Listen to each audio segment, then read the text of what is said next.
obviously DMAIC here is project methodology. When we talk about define, there are a number of tools. Actually, if you want, the tools that we suggested for coaching are the things that we would focus on here. So what is that list? Okay, it starts out with a charter in terms of a problem statement and objective, right? So I'm just going to write PS and OBJ. What else goes into the define phase? Right, if we do this as a mind map. What are some of the other things? Remember, I put down a list of deliverables that we were supposed to be working on for the next coaching session I said.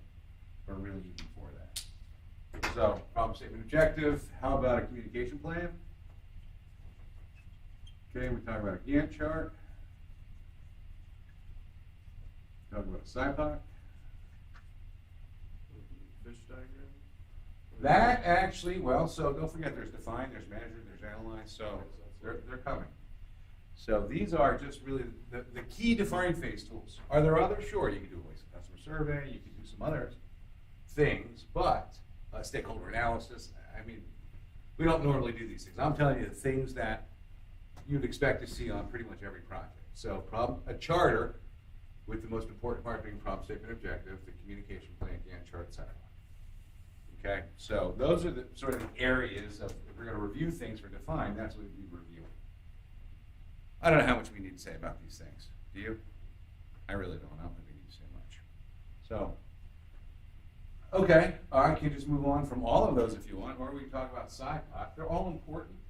SciPoc is one that you see an awful lot, right? You'll see this one come back over and over again because high-level process map. And the idea is if you're going to go involved in mapping your process, start with SciPoc. Takes about 10 minutes to fill out, and now you've got a guide for where you are when you're getting into detail. And we're going to have to think for green and blue markers. It's okay. I might have an extra one, but you know, unless you guys are tired of the colors, it's fine by me. So let's see here. So that's really what we're going to talk about. So do you guys have questions about those defined tools? I mean, you should have seen them all. They're in your thumb drive, of course, in the template kit, so it should be pretty straightforward. If you guys are good with that, then we'll get back into the stats piece. But I mean, the 17 is the higher end at 95%. Right. The lower end is the lower end at what percent? Same thing. Same thing. So what we're saying, what we're actually saying here is, so I actually think of these, and it's a little early for confidence intervals, but that's okay. I usually think of these as unconfidence intervals, right? Because I look at the world differently than many people.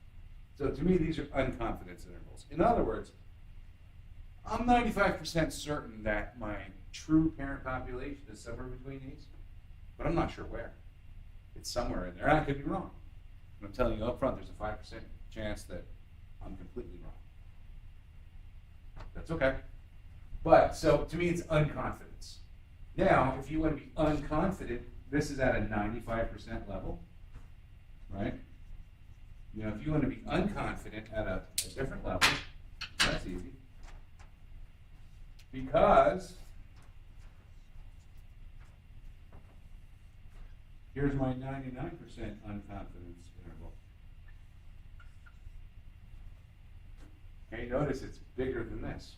If I want to be 80% confident, I go for a smaller target, right? And I think of, if you guys have ever gone down the shore and played those games of chance, like basketball, think about it. How big should your hoop be if you want to be 99% confident in making your shots? Really big. You'd agree, right? Really big. Like if I want to be able to make it from here 99% of the time, without even looking, it should be really big. What if I want to be 80% confident? Smaller is okay, right? Because I'll miss 20%. So understand that. There's this inverse relationship, okay? So here's 95, here's 99, 80 would be here. Right, so this might be my 80% confidence interval. Okay, and so I think you guys can start to see how that all works. I think I recall this being shown to me graphically with the bell curve. And you would bring it in, you know what I mean? Well, sort of. That you're thinking maybe about capability, Yeah, maybe. which doesn't talk about confidence intervals. Right. Not to say they don't show up on the chart, but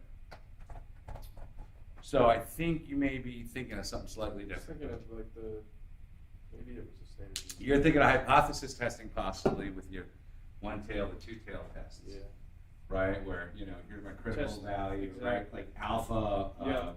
over 2. Yes. Oh, That's shit. what it is. Yeah, don't worry. That's what I was thinking of. We'll get there. Okay. But if I bring this on you today, I don't think you'll like it very much. I don't think I will either. So it just takes some time to understand some of the background and really think about this stuff, right? People think, oh, it's just facts. If I just read the facts, I can, learn them 5 minutes before class and I'll be fine. But it's the way this stuff fits together and what it means. God bless you. That's the challenge. So here's my 99% confidence interval, my 95%, and then my 80% confidence interval. I go 99.9. I can pick anything I want. 95 is pretty common. 99 or 99.9, depending on health, safety, security, whatever. But so now that part, when you start talking about confidence intervals and p-values, when you start saying things like that, now you're talking about inferential statistics. After all, think about this. Let's just say that I took a test. I gave you guys a test right now. And let's just say that Sam's score is better than Howard. Does that mean I can assume that Sam's smarter than Howard? Well, that will always happen? No. I know what she thinks. No. Maybe not, right? Probably not. And in fact, that's exactly why. Because, all right, she did better than he did this time, but who knows what's going to happen next time. And one data point, in this case, she beat him on a test, doesn't mean that that's always the case. Because, like this, right? Like, next time I get a sample, I might end up at 10 when my true is somewhere up here. Right? I could. Having a good day, having a bad day.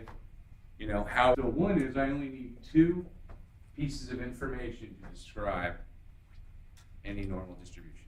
You guys know what that is? Mean and the standard deviation. Exactly right. Oops. So, and of course, technically, have we gone through this? And technically, it's X bar and S, but really, sometimes you see mu and sigma. Sometimes you see this is N and this is N, right? So here's what happens. X bar and mu, S and sigma are almost identical. The difference is English letters for samples, populations get Greek letters. And the n-1, right? When you get to N minus 1 for samples when you're talking about calculating standard deviation. Yes. There is obviously more than one way to calculate a standard deviation. Okay. Say that again with the Greek letters versus the. So Greek letters for populations, English letters for samples. And then there's the N is for samples, I believe, the little one, and then big N is for populations. So, okay, so here, if you will, sample, population, and this is sample, and this is population. Okay, so pretty straightforward there. Now, by definition, for a normal distribution, right, the mean equals the median equals the mode. And one of the things that we do is we use how close the median and the mode are to each other to help determine normality. Now this equality holds true for a perfectly normal distribution. The less normal the distribution, the less likely this is. At some point you get far enough away where your mean and your median are different, and you get to decide that it's not a normal distribution. But this is one of the things that we would expect to see. Now, one of the things that we can do, right? I think I showed you guys how histograms are calculated, right? Where basically you're collecting data and then you're incrementing the y-axis for every piece that comes up. And so what happens is that typically you would expect over time that you could take a look and start to understand some of what I'm talking about here. So what I'm trying to do now is, let me get a couple of these out there. We'll put a third one and then we'll talk about them all at once.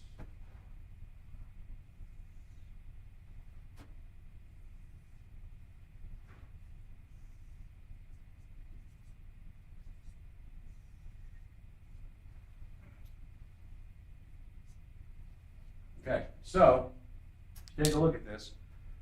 So where do normal distributions come from? This have something in common. One is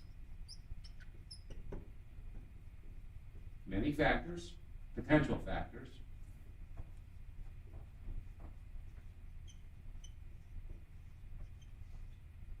Okay, and each factor is typically limited, I'll say, right? In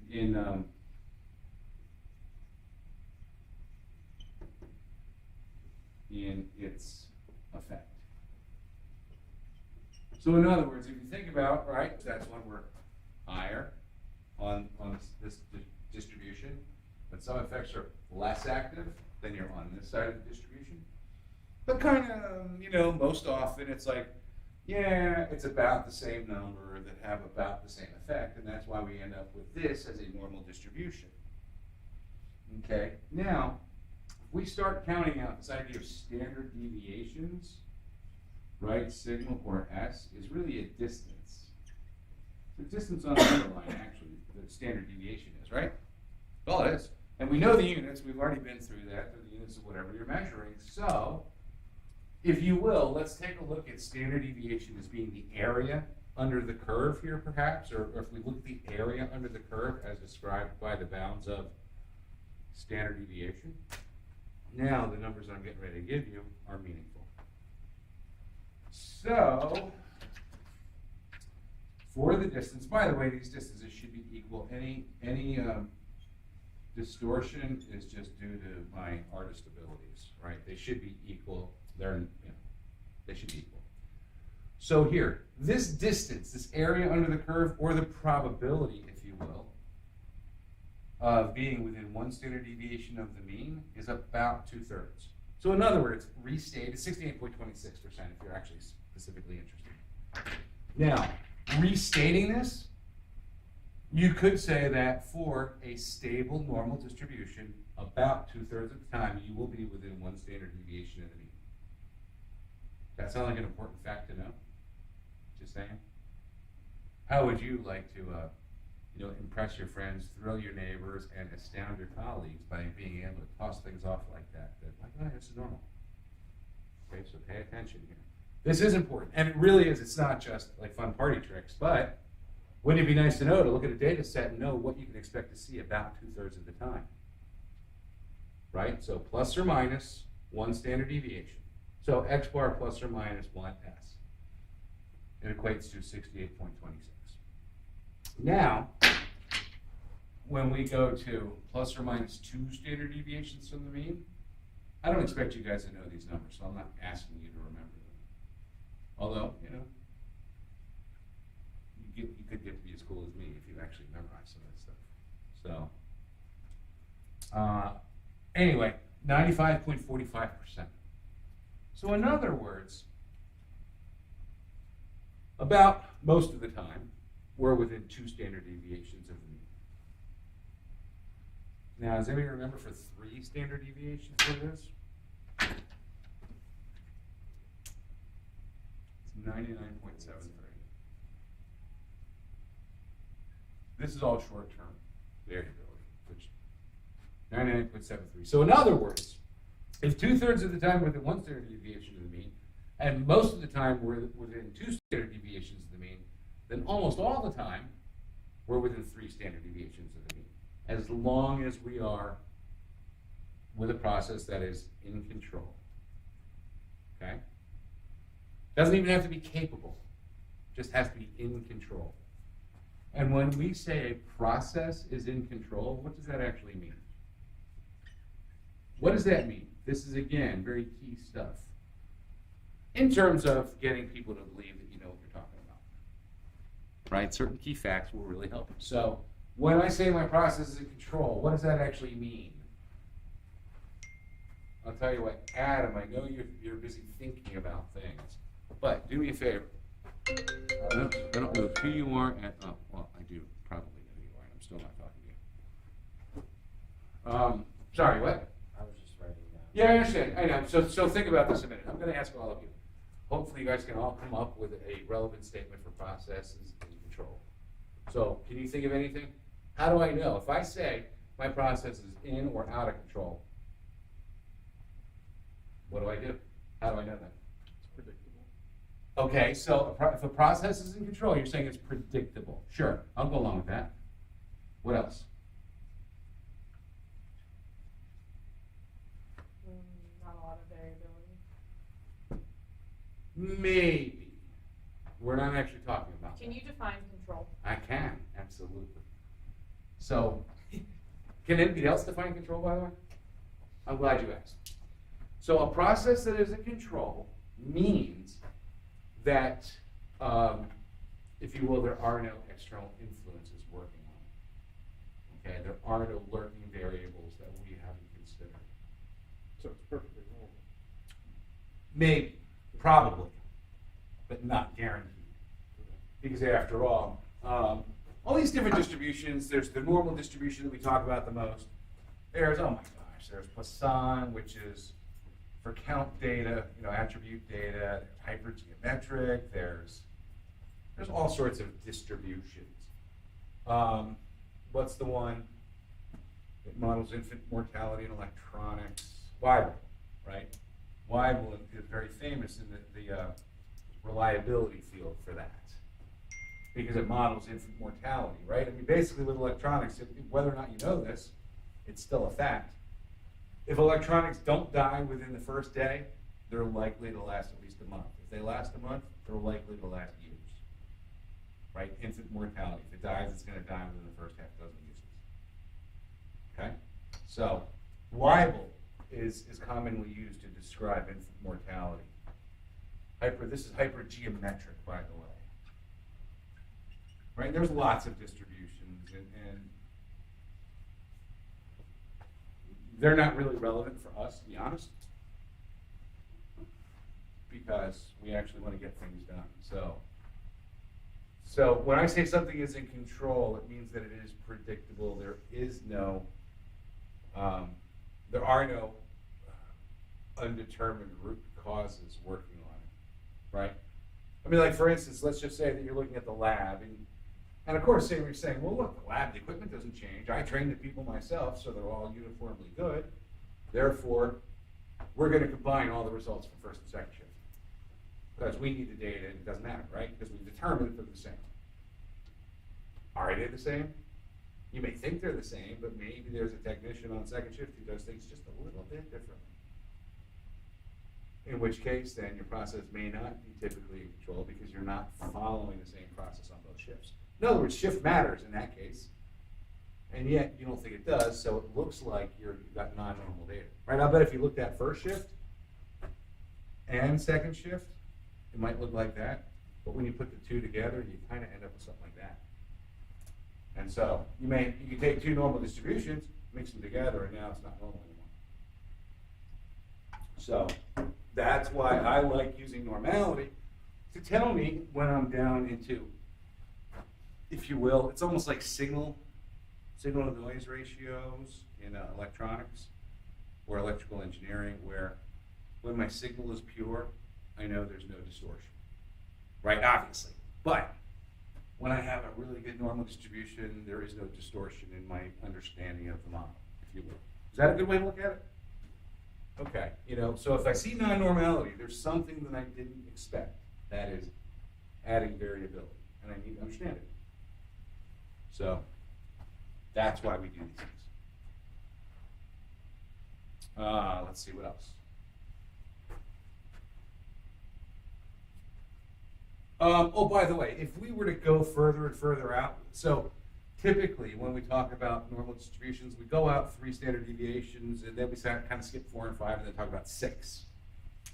Right? So if we go out plus or minus 6 sigma, okay, it equates to this idea of 3.4 defects per million opportunities. And if you take a look at this, this obviously is not a linear relationship, right? Because after all, standard deviation is a distance on a number line on the x-axis.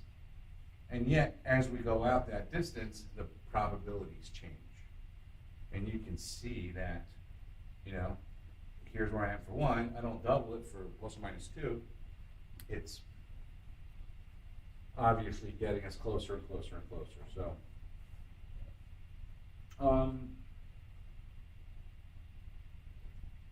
let me think. Oh, so the coefficient of variation is another one that I am really realizing is important for folks like you to know. And when I say folks like you, I mean folks that are 20 years behind me in terms of this path. So I'm realizing this is a big deal here. Coefficient of variation. Now you can look it up. I've looked it up before. And sometimes it's the mean divided by the standard deviation. Sometimes it's the other way around. I prefer this because in this case, then I get a whole number, right? You know, those metrics where it's like, you know, between 0 and 1, I don't do so well with that. I like whole numbers. And again, my personal, Manny said, nobody's ever told him about it. Target really is a minimum of 7 to 1. Right, that's what I'd be looking for. If I get 10 to 1, I know I'm starting to feel pretty good about things. But 7 to 1, you know, I'm not. My oven might be at 175, or it could be as high as 525. 2/3 of the time it'll be there. 1/3 of the time it'll be outside this limit. Like, right, the factors that we think are important get tested using data to determine their effect. Okay? And then from there, what we decide is if we want to keep them and track that or not. And so, for instance, if you think about your latest episode of CSI anywhere, right? Las Vegas, New York, Miami, New Orleans, I think. Or is that, whatever, doesn't really matter. The CSI wherever. They're obviously taking a lot of reference DNA samples, right? You guys ever watch this stuff? I mean, they do. They take reference DNA samples so that they can rule people out. So when you're doing an investigation like this, it's exactly like that. In that, you're looking at a lot of things, everything's up for grabs, and you're ruling things out. Okay? So this brings up another fact. So,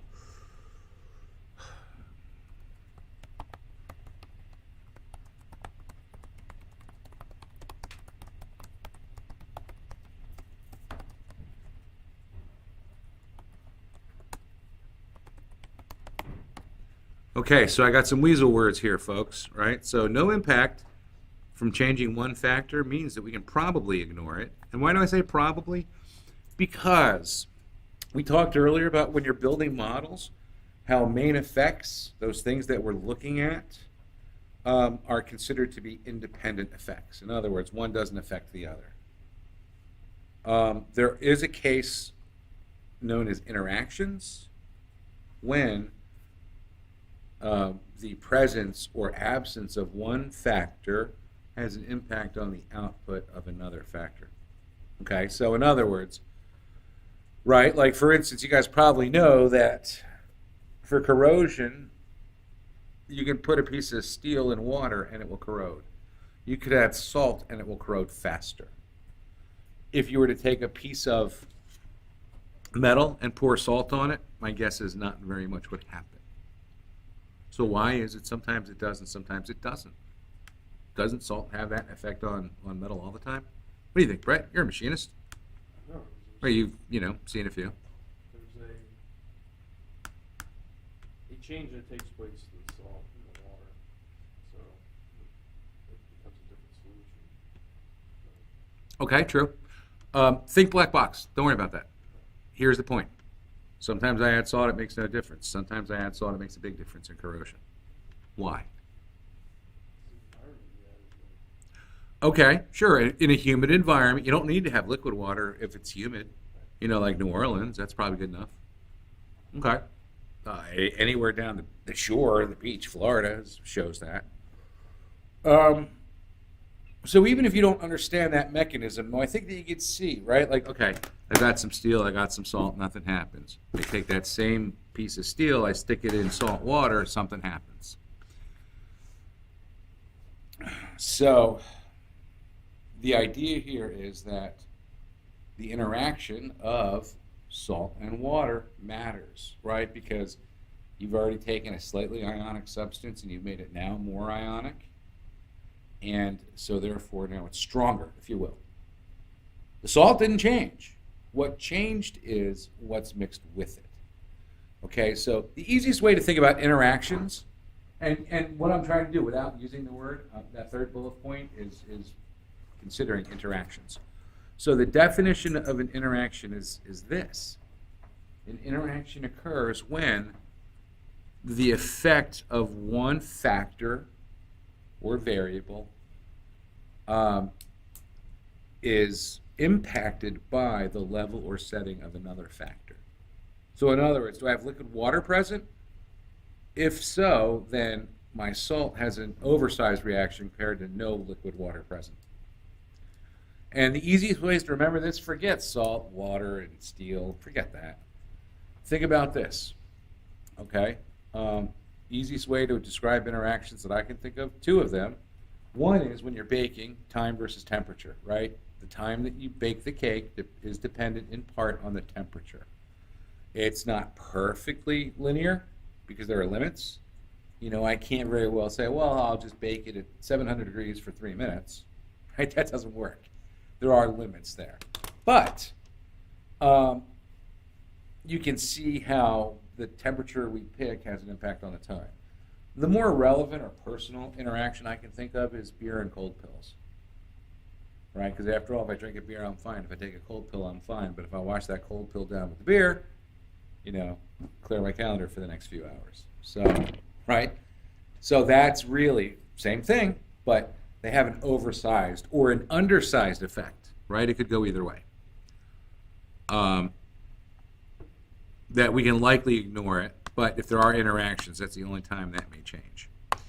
So now, let's see. Again, we didn't write down that whole when I'm normal, I'm feeling pretty good about I understand what's going on. And when it's not normal, then there's a lurking factor that I'm not aware of, right? You guys are completely clear with that, I think. Okay, good. So stratification factors are going to help you to determine this stuff. And right now, it's just a big old, let's see what we got. And so, all too often, you know what people do, and it drives me crazy, because they sit there in class like you did, they heard what you did, and then they'll do something stupid like, they'll come to me and say, all right, Manny, you know what, I got, what do I have here? They'll say, I got this result. Something like this. Here, look, you know, we ran the process, whatever, 50 times. It was 50, yeah. I got this result. What can you tell me about it? I say, well, not really, not much. You know what I mean? You gave me an output with no indication of what got you there. So all you can do is track the stuff over time. That's it. And there's nothing else you can do. So stratification factors obviously matter, right? So let's take a look at this. Now we have this histogram here. If we were to go through and do that, that'd be pretty simple, right? I mean, we could do this. Do we need to? Should we? You guys want to practice this? Because I'm ready to disconnect and let you guys take over and just start running through some of this stuff. If food is sort of interesting. I don't know if you guys have ever seen beer or wine rankings or read into this stuff. It's pretty interesting. So, for instance, it's a pretty decently known fact. I don't think it'll surprise you that when, you know, Food and Wine Spectator ranks a wine, that a wine that gets a 90% or above out of a 100-point scale sells for a higher price than a wine that got an 89 but less than 90. Okay, would you believe that? I have one wine, it sells for a premium at 90% approval. I have another wine that's 89% approval, doesn't get the premium. Do you really think there's a big difference between the two? No. Probably not, right? 1 point difference? No.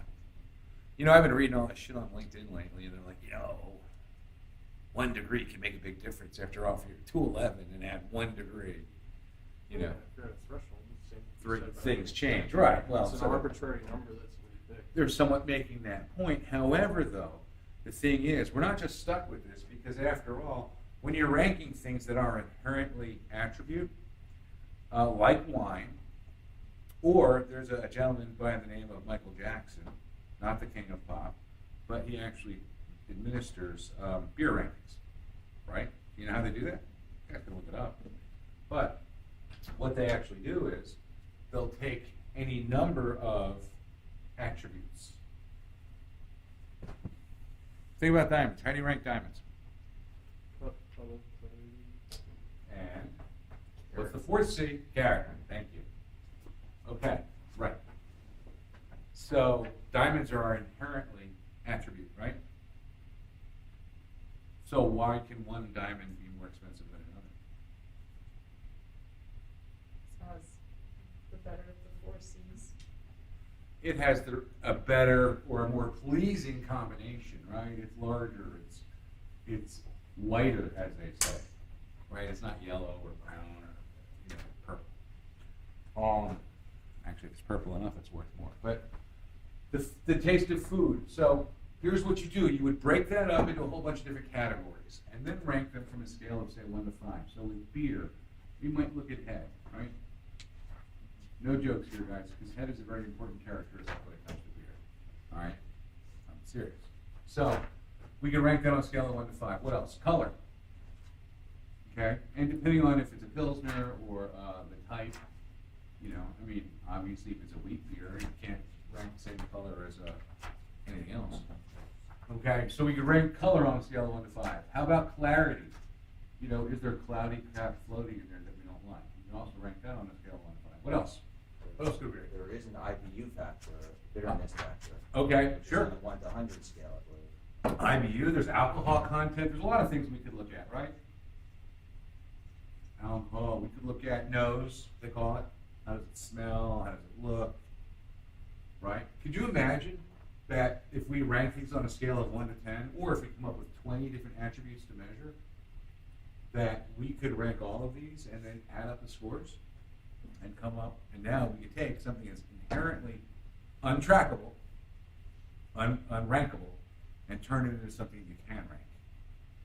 And the way we do that is with this scale of 1 to 5, 1 to 10, and it's what's known as a Likert scale. Is that assuming only whole numbers? Can I not give something a 3.5? You can if you want. Well, doesn't that make it variable? No.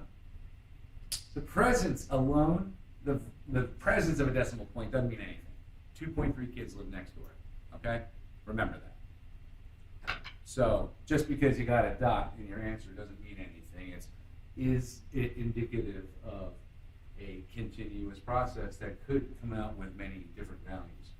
So Likert, not Jeff Likert, right? Likert, I think was from the 50s.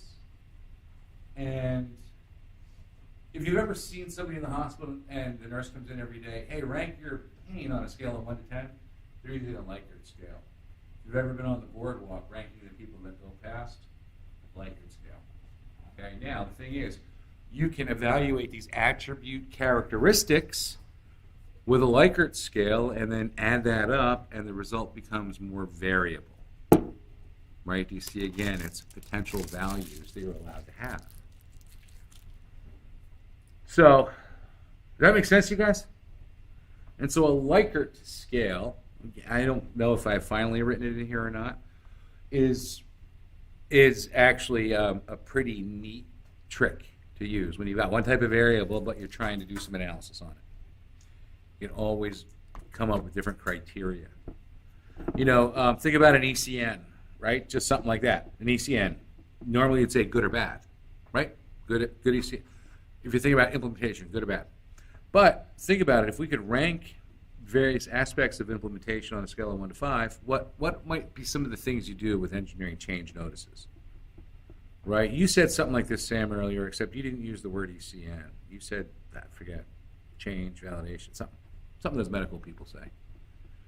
That kind of meant the same thing. I don't remember what it was. But, Sorry. Which presentation is this? graphical methods. So understand that, right? So I just want to make sure, because decimal points don't mean anything. It's really the intent behind it. I just use decimal points on day one as a, here you should be thinking about this. But it really is how many potential values you have. Now, in some of these cases, okay, we can figure out how often a play works and how often it doesn't, right? And in fact, that's what coaches are doing. When they've got those sheets, among other things, they're looking at the plays that people like, and they're looking at, well, how does this formation do in this kind of coverage on first, second, third, fourth down? Now, in fact, they actually read too much into it, and as a result, people don't, to a certain extent, you get what you expect. Okay, in the NFL, people don't go for it often enough in fourth down, right? Very simple psychological reason, because people are risk averse. If you ask somebody, would you rather take a chance of making $200 or a chance of losing $100? Many people would say, no, I don't want to play, because I don't want to lose. Even though expected value would be positive. You're going to win in the long run, right? So can you guys see this? Okay, so a Pareto chart, right? Did I tell you guys? I haven't, right? I haven't gone through the whole Vilfredo Pareto thing, 19th century Italian economist. He was studying income distributions in Italy, and he realized that 20% of the people held about 80% of the wealth. Overall, as the population goes. And then when he looked at rich people, that 20%, he realized that 20% of them owned 80% of the wealth. And so the idea is that you're looking for the meaningful few that are important versus the meaningless many. In other words, there's lots of factors. 20% of them cause 80% of your issues. You have to find those 20%. Is what we're saying here with the Pareto principle. Pareto developed the Pareto principle. He did not develop the Pareto chart. It was named in honor of him. Okay? And Pareto charts, I rarely say always, except when it comes to Pareto charts. So, just keep that one in mind. The idea is partly that it's a bin, and so any values that fit within the min or max for that category will fit in there. So just be aware that, for instance, we're not saying that, whatever, there were 9 entries here at 11.95. We're not saying that. It was somewhere between 11 point something and 11 point something else. Right? So it's not exactly 9 or 11.9. Right? We know what we're doing with histograms. It's pretty straightforward. They say plotting in the customer specs helps you to understand how the process is performing. Yeah. Yes, it is true. And we do that in capability. So I just want to go through some of this, and then we'll run some of these. Right? So box plots, again, I know you've seen this stuff before, but how does it fit with a histogram? Well, take a look at it. And believe me, this stuff makes more sense when you turn your head sideways and hold your breath until you start to see, sparkles and stars and shit.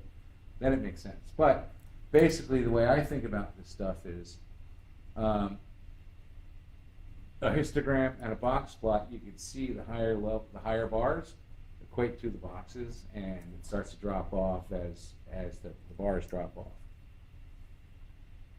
The other thing that you could do too is take a look at a run series plot, which I think is a time series plot, which you'll see how that equates into a histogram.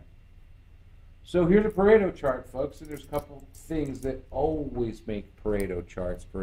One of them is you always go high to low. Always, always, always. It's not high to low, it's a bar chart. It is not a Pareto chart. Interesting thing, the other thing is too, this cumulative percentage line. As you can see, it's calculated from here, and it's to let you know when you get to 80%.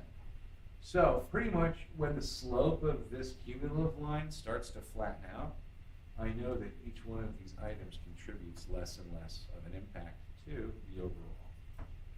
Now we're looking at this, and you can see that while we sell 8 different kinds of soda at least, 2 of them account for 3/4 of sales. Think about what a scatter plot says. Scatter plot says, all right, if I set my input at 20, then I expect I'm going to get this 11.9. However, the problem is, I set it at 20, or roughly almost 20, and I get that value, or those values. So clearly the amount of input that I have has no impact on the outcome. As opposed to this, right? I add more strong, I get more flaws. Right? I add more strong, I get more flaws. You see it, right? Okay, here, I add more strong, I get fewer flaws. So this is strongly negative, because it's negative, it goes left to right going down, versus this. It's strong because it's ants on a branch. You can predict it fairly well. Versus this one here, right? Where let's say I've got my moderate at 30. Now, how does my flaws turn out? Well, sometimes I'm getting 14.8. Sometimes I'm getting 15.3. Right? I mean, it's definitely a relationship, but that one is more firmly fixed. This one is less firmly fixed. Okay? So, what does it mean? Shotgun blast means there's no relationship. If it moves in a positive or negative direction, there is a relationship, and the strength of that relationship is strong, moderate, or low. And I'm trying to get you, what I'm really trying to do, guys, I'm thinking of you in the future, like, oh, Brett, you're such a wise green belt. Here I am, I'm so stupid. I just started last week. I want you to help me here. And I don't want you to say, yep, that's a moderately negative. I remember that from training. That's a moderately negative scatter plot you got there, son. What does that mean? That's what I'm trying to give you guys. Okay? So, as long as you understand that, that's good. Ifs, oscillations, I'll tell you what, I think I see a few. I don't know, mind you, I don't know. This is my experience. Or my gut, or, my predilection for picking patterns. But I think there's a pattern here. I agree. And then there's a shift, and there's a pattern here. Right? I think there's one. I think that's a big, long-term environmental shift. And somewhere right around the 1950, right? Maybe. See anything else? Certainly there's just this oscillation, up, down, right? It oscillates. Again, it's sort of unusual. It shouldn't be like that. Third pattern that I think I see, and I spotted it on the lows, right? It's like every 7 to 10 years, there's a real serious, shortage. I don't know why.